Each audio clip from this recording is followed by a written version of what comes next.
On City Council remove and Veterans Memorial, indignant citizens remove something of theirs. As the government grows more powerful, elected officials seem to forget that they are public servants of the people.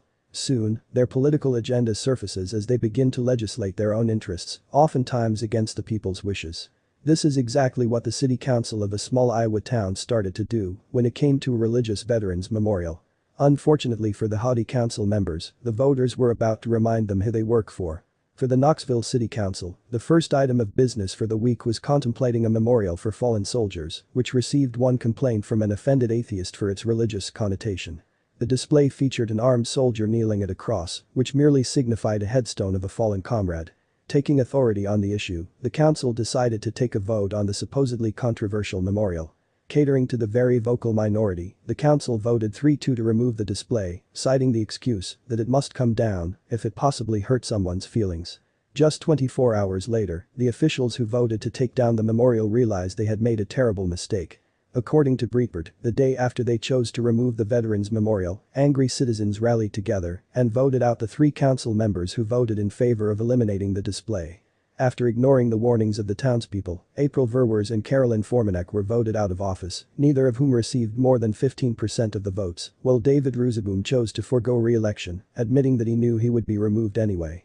The citizens of Knoxville weren't shy in their reason for getting rid of the 3 council members.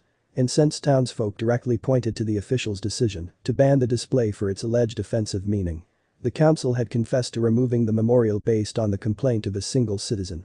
According to the anti-Christian group Americans United for Separation of Church and State, the city must remove the display and young Parker face possible legal action.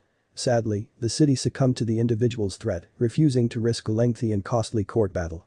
However, the citizens weren't about to let the threat take away their rights to endure such a monument. Many expressed that the city should not kowtow to the minority over the majority. Resident Doug Goff was ecstatic over Tuesday's turnout.